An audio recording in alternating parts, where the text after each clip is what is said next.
Bismillahirrahmanirrahim. Assalamu alaikum dear students. Welcome again to my channel. So today we are going to discuss the new topic of class 9 chemistry. So the topic is from the chapter 4, the structure of molecule, and the topic is chemical bond, and the subtopic is ionic bond. But before going ahead, we have to discuss what is chemical bond, why do elements form a compound, and what are the main forces which are playing very important role in the formation of the compound, right? So first of all we have to define the chemical bond होता क्या है, ठीक है? So आपने देखा होगा कि जितने भी हमारे पास एलिमेंट्स हैं, ठीक है, तो जितने भी एलिमेंट्स हैं हमारे पास उनको स्टेबिलिटी हासिल करने के लिए अगर वो इंडिविजुअल हैं, फॉर एग्जांपल एक element, for example this is one element and this is another element, right? So अब इंडिविजुअल एक एलिमेंट है, दे आर वेरी रिएक्टिव, यानी ये अभी इनके आउटर मोशल में इनका आउटर मोशल कंप्लीट नहीं होगा, ठीक है? अब ये आउटर मोशल कंप्लीट नहीं है, ये वैलेंस इलेक्ट्रॉन इनका कंप्लीट नहीं है, तो अब ये क्या करते हैं कि अकेले तो जब होते हैं तो ये बहुत अनस्टेबल होते हैं, ठीक है? तो ये स्टेबिलिटी हासिल करने के लिए ये क्या करते हैं, आपस में एक दूसरे के साथ बॉन्डिंग क्रिएट करते हैं। तो इन दोनों के दरमियान में दो एलिमेंट्स हैं, ये दो एटम हैं, इनके दरमियान में एक केमिकल रिएक्शन होता है, और केमिकल रिएक्शन में क्या है कि इनके दरमियान में बॉन्ड बनते हैं, और कुछ ऐसे एलिमेंट्स हैं वो, या मॉलिक्यूल कह सकते हैं, वो अपने बॉन्ड तोड़ते हैं, कुछ एलिमेंट्स अपने साथ बॉन्ड जोड़ते हैं, और ये तोड़ फोड़ जो बॉन्डिंग की होती है ये आपके पास इलेक्ट्रॉन की गेन और लॉस की वजह से होती है।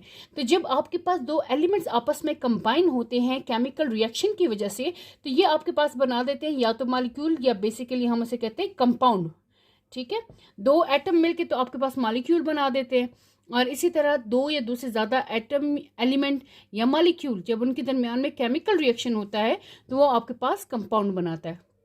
सो कंपाउंड क्या है, जहाँ पे हमारे पास केमिकल रिएक्शन इन्वॉल्व हो जाता है उसको हम कहते हैं कंपाउंड, ठीक है? सो आपके पास जब एलिमेंट्स रिएक्ट करेंगे और वो क्या बनाते हैं जी, कंपाउंड, और इस कंपाउंड बनाने में इनके दरमियान में जो एक बॉन्डिंग क्रिएट होती है, जैसे अगर मैं यूं इस तरह लिख लूं तो ये जो बॉन्डिंग है इसको हम कहते हैं केमिकल बॉन्ड, ठीक है? और ये केमिकल बॉन्ड किस वजह से होता है, इन दोनों के दरमियान में रिएक्शन हुआ है जो कि केमिकल रिएक्शन है, ठीक है? तो यहाँ पे बॉन्ड रीअरेंज हो गए, ठीक है? इन दोनों ने आपस में बॉन्ड को रीअरेंज कर दिया, और इसको हम फिर कहते हैं केमिकल बॉन्ड। अब एलिमेंट्स जो हैं वो बॉन्ड क्यों बनाते हैं, तो मैंने आपको अभी बताया कि जो फ्री एलिमेंट्स हैं, ठीक है, तो ये जो होते हैं अदर देन इनर्ट गैसेस के अलावा जो ग्रुप 8 के एलिमेंट्स हैं जैसे हीलियम, नियॉन, आर्गॉन, चूंकि उनके आउटर मोशल कंप्लीट होता है तो इसलिए वो तो रिएक्शन में इन्वॉल्व नहीं होते। सो जो एलिमेंट जिनके आउटर मोशल में एक दो इलेक्ट्रॉन, या अदर देन हम इनर्ट गैसेस कह सकते हैं, अदर देन नोबल गैसेस कहते हैं, वो एलिमेंट्स क्या हैं हमारे पास, दे आर हाईली रिएक्टिव, ठीक है? अब उन्होंने उनके आउटर मोशल जो है वो इनकम्प्लीट होता है, ठीक है? अब उन्होंने अपना आउटर मोशल कंप्लीट करना है, तो उसके लिए ये क्या करते हैं, आउटर मोशल कंप्लीट क्यों करते हैं, ताकि वो स्टेबिलिटी हासिल कर सकें, और स्टेबिलिटी के लिए वो क्या करते हैं, दूसरे एलिमेंट के साथ एक बॉन्डिंग क्रिएट करते हैं, एक अट्रैक्टिव फोर्स इनके दरमियान में बन जाती है, ठीक है? और उसको हम कहते हैं केमिकल बॉन्ड, ठीक है? So in other words we can say that it is attractive force. ये आपके पास एक अट्रैक्टिव फोर्स है जो कि दो या दो से ज्यादा एटम को, या हम कह सकते हैं एलिमेंट्स को, ये कंबाइन करता है केमिकली, किसमें, इन अ कंपाउंड, या मॉलिक्यूल बनाएगा या कंपाउंड वो बनाता है, ठीक है? सो ये इस अट्रैक्टिव फोर्स को हम कहते हैं केमिकल बॉन्ड। अब how many type of chemical bond we have, so we have different type of chemical bond which are enlisted over here. One is the ionic bond, covalent bond, coordinate covalent bond and metallic bond, right? So ये सारे आपके पास ये bond है। अब इसमें हम the foremost important is, या जिसको हम स्टडी करेंगे, वो हमारे पास है जी आयनिक बॉन्ड, ठीक है? अब आयनिक बॉन्ड हमारे पास क्या है, आप इस तरह सोच ले, ये आयन से निकला है, ठीक है? ये आयन से निकला है, और आयन आपको पता है कि क्या है, जब एक एटम जो है अपना इलेक्ट्रॉन लॉस करे या वो इलेक्ट्रॉन को गेन करे, ठीक है? एटम जब अपना इलेक्ट्रॉन लॉस करता है, ठीक है, और या वो गेन करे, और इस एटम के ऊपर आपके पास क्या है, पॉजिटिव एंड नेगेटिव चार्ज आ जाता है। तो हम इसको कहते हैं, ये पॉजिटिव एंड नेगेटिव चार्ज जो है, यानी वो स्पीशीज जिसके ऊपर पॉजिटिव या नेगेटिव चार्ज हो, उसको हम क्या कहते हैं, आयन। तो आयनिक बॉन्ड हमारे पास क्या है, ये बेसिकली इन आयन्स के दरमियान में बनता है, ठीक है।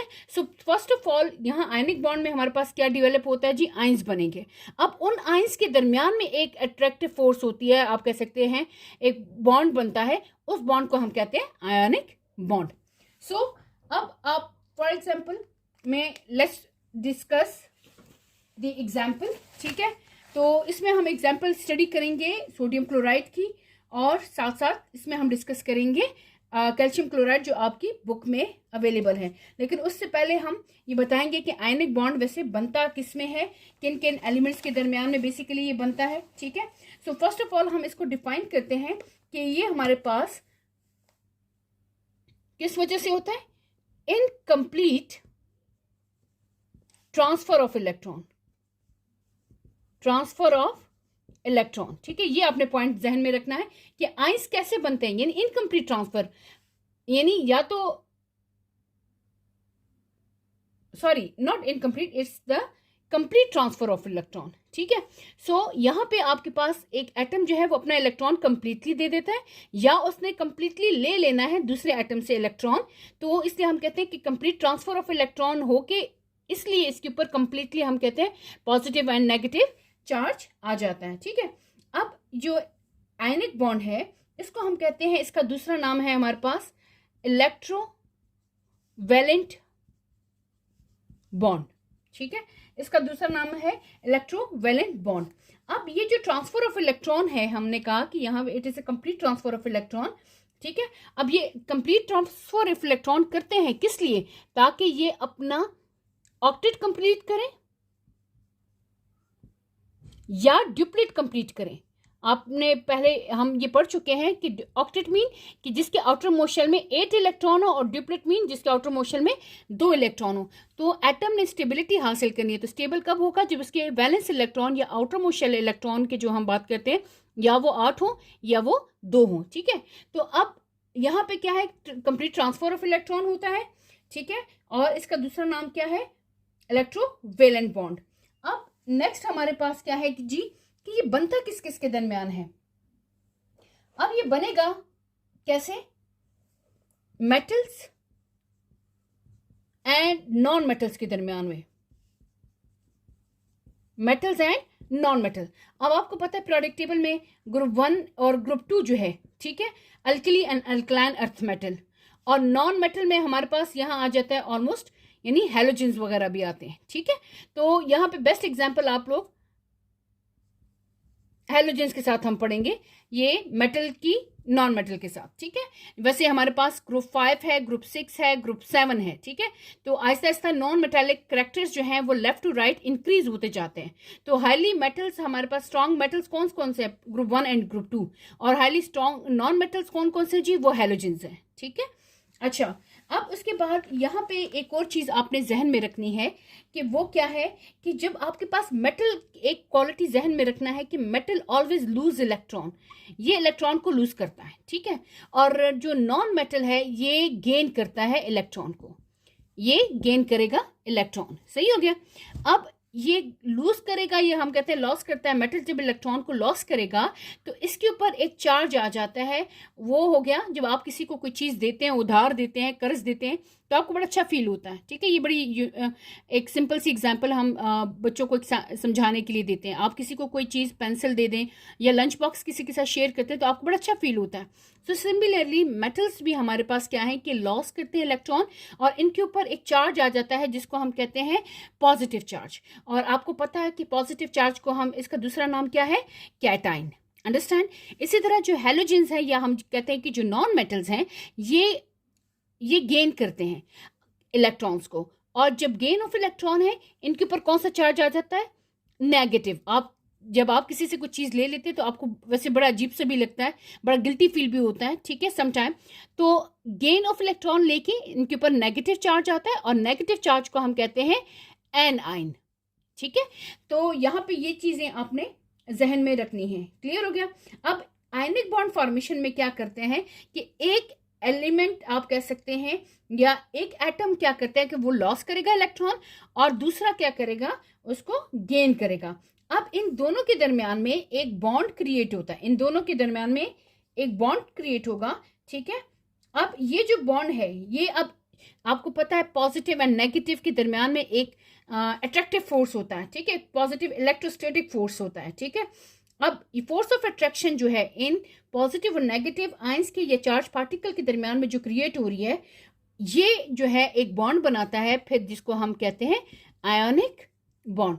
अच्छा, यहाँ पे आपने एक चीज जहन में रखनी है कि यहाँ पे इलेक्ट्रोस्टैटिक फोर्स जो है वो इन्वॉल्व होती है आयोनिक बॉन्ड की फॉर्मेशन के अंदर।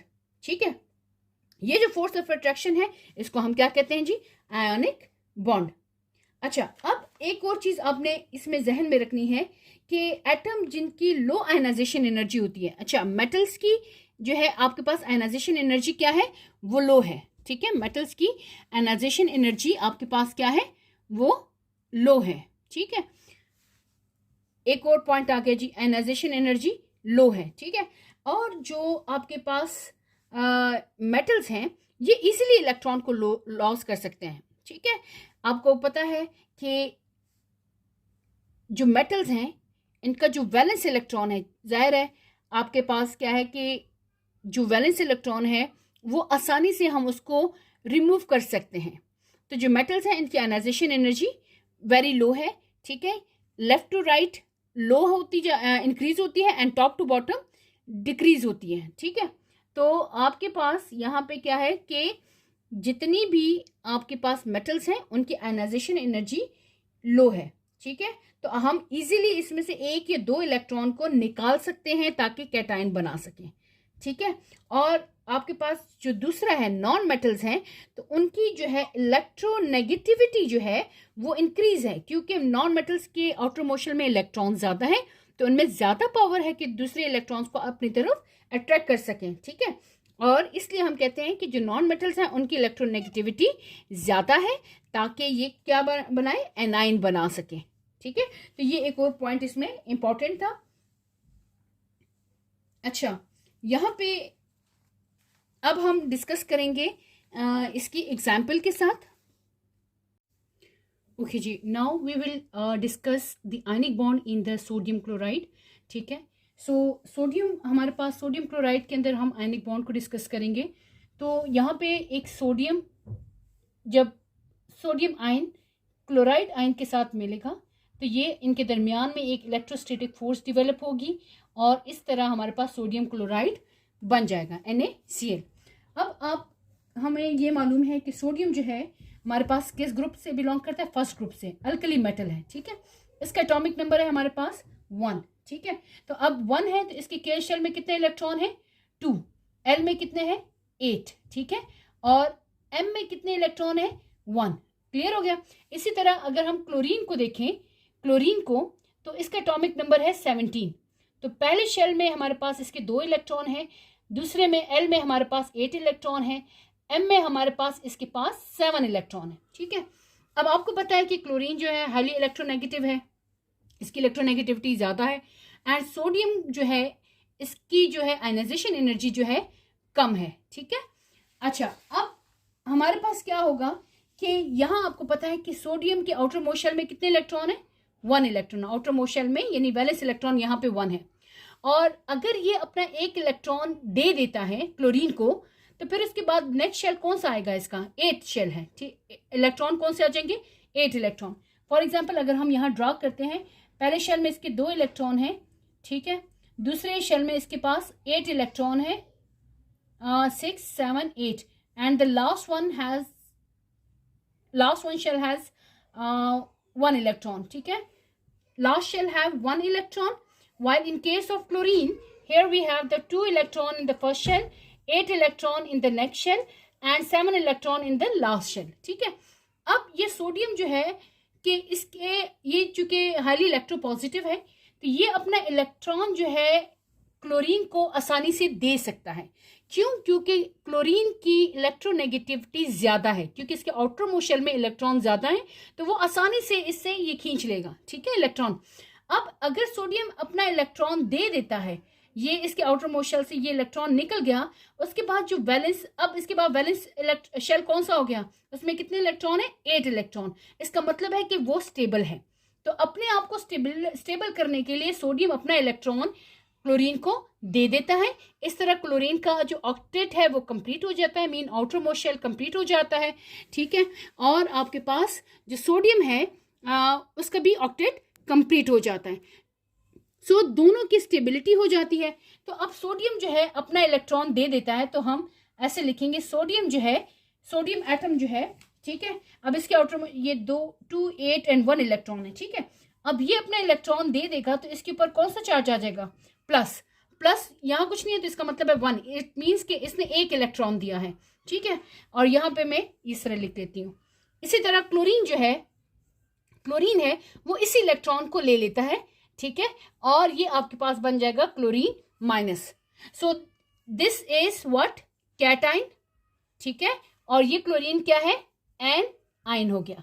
अब ये जो सोडियम है, ये सोडियम और ये क्लोराइड आयन जो है ये कंबाइन होंगे और आपके पास सोडियम क्लोराइड बनेगा। मीन कि यहाँ पे ये प्लस हो गया एंड ये क्लोराइड आयन माइनस, और ये आपके पास बन जाएगा सोडियम क्लोराइड। सोडियम क्लोराइड मतलब इस प्लस और माइनस के दरमियान में अट्रैक्शन है, फोर्स ऑफ अट्रैक्शन है, जिसने इन दोनों आयंस को आपस में कंबाइन कर लिया और एक बॉन्ड डिवेलप हो गया इन आयंस के दरमियान में, जिसको हम कहते हैं आयनिक बॉन्ड, ठीक है। सो अब ये सोडियम जो आयंस है एंड क्लोराइड जो आयंस हैं, ये आयंस मिलके आपके पास एक क्रिस्टल लैटिस स्ट्रक्चर बना देते हैं, ठीक है, जिसको हम कहते हैं क्रिस्टलाइन लैटिस, यानी एक क्रिस्टल वाला स्ट्रक्चर जो है क्रिस्टलाइन लैटिस बन जाता है, ठीक है। तो ये इनके दरमियान में आपके पास जो है आयंस जो है आपस में कंबाइन होते हैं एक शेप के अंदर, जिसको हम कहते हैं क्रिस्टल लैटिस या क्रिस्टलाइन लैटिस। तो ये आपके पास हो गया आयनिक बॉन्ड इन सोडियम क्लोराइड, ठीक है। अच्छा, यहाँ पे एक चीज मैं आपको मेंशन कर लूँ कि एक चीज आपने देखनी है, जो आयनिक बॉन्ड है, आयनिक बॉन्ड किन एलिमेंट्स में होता है जिनका डिफरेंस जो है वो 1.7 से, इलेक्ट्रोनेगेटिविटी डिफरेंस जो है वो 1.7 से कम ज़्यादा आ जाए, 1.7 से ज़्यादा आ जाए। वो एलिमेंट्स जिनका इलेक्ट्रोनेगेटिविटी डिफरेंस 1.7 से ज़्यादा है, उनके दरमियान में आयनिक बॉन्ड बन जाता है। तो फॉर एग्जांपल अगर हम सोडियम क्लोराइड की बात करें, तो सोडियम का आपके पास इलेक्ट्रोनेगेटिविटी क्या है? 0.9। ये आप पीरियोडिक टेबल में देख सकते हैं, 0.9 होगी, 9 है। और क्लोरीन जो है इसकी इलेक्ट्रोनेगेटिविटी वैल्यू है 3। तो आप 3 में से 0.9 को माइनस करें तो ये आ जाएगा 1 एंड ये हो गया 2, तो 2.1 है। तो इलेक्ट्रोनेगेटिविटी अगर आपके पास 1.7 से ज़्यादा आती है तो इसका मतलब है कि इन कंपाउंड के अंदर, इनके अंदर हमारे पास आयनिक बॉन्ड बनता है, ठीक है। तो ये एडिशनल पॉइंट था जो कि मैंने आपको बता दिया, ठीक हो गया। सो नेक्स्ट एग्जांपल जो है हम अब इसमें स्टडी करेंगे कैल्शियम क्लोराइड की। सो होप यहाँ तक आपको समझ आ गई होगी। ओके जी, नेक्स्ट एग्जांपल हमारे पास है जी कैल्शियम क्लोराइड, ठीक है। अब कैल्शियम क्लोराइड के अंदर भी हमारे पास क्या है? आयनिक बॉन्ड बनता है। और अगेन यहाँ पे देखिए क्लोरीन है, आपको पता है क्लोरीन क्या है? हैलोजन से बिलोंग करता है, ठीक है। और इसके आउटर मोशन में 7 इलेक्ट्रॉन है, ठीक है। और कैल्शियम जो है आपके पास अल्कलाइन अर्थ मेटल है, और कैल्शियम का एटॉमिक नंबर है जी 20। और यहाँ पे हम लिख लेते हैं क्लोरीन हमारे पास क्या है? 17, ठीक है। तो इसी तरह अब हमारे पास जो कैल्शियम है, अब ये जो कि सेकेंड ग्रुप में बिलोंग करता है, इसका मतलब है कि इसके आउटर मोशन में 2 इलेक्ट्रॉन है, ठीक है। सो अगर हम इसकी इलेक्ट्रॉनिक कन्फिग्रेशन को देखते हैं तो यहाँ पे अगर मैं इस तरह लिखूं कि पहले शेल में 2 इलेक्ट्रॉन है, दूसरे में कितने हैं? 8 इलेक्ट्रॉन हो गए, ठीक है। उसके बाद तीसरे में भी 8 है, और लास्ट वाले में जिसको हम कहते हैं वैलेंस इलेक्ट्रॉन, वो है 2, ठीक है। तो 8 और 8 16, और 17 18 19 20। तो इसका कैल्शियम का एटॉमिक नंबर क्या है हमारे पास? 20। ये कंप्लीट हो गया। इसी तरह अगर हम क्लोरीन को देखें तो इसके पहले शेल में 2 इलेक्ट्रॉन है, ठीक है। और दूसरे में 8 है और तीसरे में 7 इलेक्ट्रॉन है। ठीक है, सो अब क्या है, यहां पे एक चीज आप देखें, एक कैल्शियम है और यहां पे 2 क्लोरीन एटम है। ठीक है, तो मीन कि ये जो कैल्शियम है ये अपने 2 इलेक्ट्रॉन किसको दे रहा है, क्लोरीन को। एक इलेक्ट्रॉन एक क्लोरीन को देगा, दूसरा इलेक्ट्रॉन दूसरे क्लोरीन को देगा। ठीक है, ताकि एक एक लेके ये अपना ऑक्टेट ये भी कंप्लीट करे, और अगर कैल्शियम के आउटर मोस्ट शेल में से 2 इलेक्ट्रॉन निकल भी जाएं, देन वैलेंस शेल कौन सा हो जाएगा, उसमें कितने इलेक्ट्रॉन होंगे, 8। तो इसका मतलब है कि ये 8 इलेक्ट्रॉन्स इसके कंप्लीट है और कैल्शियम भी स्टेबल है और उसने क्लोरीन को भी स्टेबल कर दिया है। अच्छा, अब हमारे पास यहां देखें कि कैल्शियम क्या है। कैल्शियम क्या करता है कि ये अपने 2 इलेक्ट्रॉन्स जो हैं ये यहाँ +2 लिखेंगे। ठीक है, ये इसकी वैलेंसी हो गई। इसका मतलब है इसने 2 इलेक्ट्रॉन दे दिए, +2 मीन इसने 2 इलेक्ट्रॉन दे दिए, और यहाँ पे ये 2 इलेक्ट्रॉन में यूं लिख लेती हूँ। सही है, तो यहाँ पे ये जो इसकी इलेक्ट्रॉनिक कन्फिग्रेशन कैसे हो जाएगी, पहले शेल में 2 है, दूसरे में अगेन 8, तीसरे में अगेन 8, तो जो 2 इलेक्ट्रॉन इसने दे दिए, अब इसका वैलेंस इलेक्ट्रॉन क्या है, 8 है। ठीक है, इसने अपने आप को स्टेबल कर दिया और इसके ऊपर कौन सा चार्ज आ गया, प्लस चार्ज, और ये कैटायन आपके पास बन गया। इसी तरह क्लोरीन है, तो क्लोरीन के यहाँ पे चूंकि 2 क्लोरीन एटम है, तो इसमें एक क्लोरीन की अगर हम इलेक्ट्रॉनिक कन्फिग्रेशन हमने ये लिखी है 2 8 7। अब ये क्या करता है, एक इलेक्ट्रॉन लेता है। ठीक है, अब इनमें से एक इलेक्ट्रॉन एक क्लोरीन को जाएगा और यहां पे आ जाएगा क्लोरीन माइनस। ठीक है, 2 8 8, और दूसरा क्लोरीन ये है 2 8 7 प्लस ये दूसरा इलेक्ट्रॉन ये वाला क्लोरीन ले लेगा और यहां पे हो जाएगा क्लोरीन माइनस प्लस इलेक्ट्रॉन, और अगेन 2 8 8 इलेक्ट्रॉनिक कन्फिग्रेशन पूरी, यानी एक इलेक्ट्रॉन इसको दे दिया इसने, एक इलेक्ट्रॉन इसको दे दिया, तो यहां पे क्या बन गया, एनाइन। ये एनाइन बन गए। ठीक है, सो अब इन दोनों ने अपनी इलेक्ट्रॉनिक कन्फिग्रेशन को क्या किया, अटेन कर लिया। अच्छा, अब ये जो कैल्शियम है ये आपने बिल्कुल स्ट्रक्चर वाइज अगर हम देखें तो इनकी शेल्स में आप इस तरह इलेक्ट्रॉन्स पुट कर सकती हैं और इसको एक्सप्लेन हम इस तरह कर सकते हैं। सो यहाँ पे देखें, अब हमारे पास ये ओवरऑल रिएक्शन कैसे होगा, ये कैल्शियम है। ठीक है, अब ये 2 क्लोरीन एटम है। ठीक है, 2 क्लोरीन हो गए, तो ये 2 इलेक्ट्रॉन इसको दे देगा, तो यहाँ पे हमारे पास CaCl2 आपके पास ये रिएक्शन बन गया। ठीक है, सो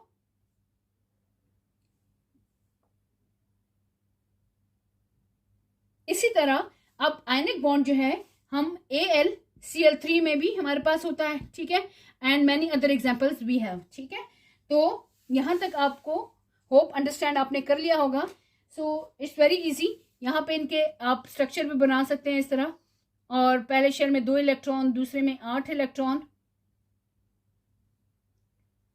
और लास्ट में फिर थर्ड में फिर 8 इलेक्ट्रॉन है, और लास्ट वन में 2 इलेक्ट्रॉन्स। ठीक है, तो ये जब ये 2 इलेक्ट्रॉन निकल जाएंगे तो यहाँ पे आपके पास यहाँ 4 शेल आ गए, यहाँ पे अब कितने शेल आ गए, 3 शेल जो होंगे। ठीक है, ये 8 इलेक्ट्रॉन इसमें आपने पुट कर देंगे, वैल्यूज क्लियर हो गया। So hope you got my point and you understand this lecture. Kindly subscribe करें जिन्होंने सब्सक्राइब नहीं किया, एंड कमेंट सेक्शन में ज़रूर बताएं आपको आज का लेक्चर कैसे लगा। सो नेक्स्ट वीडियो में हम डिस्कस करेंगे कोवलेंट बॉन्ड को। ठीक है, and it's types. So keep in touch. Thank you, अल्लाह हाफिज़।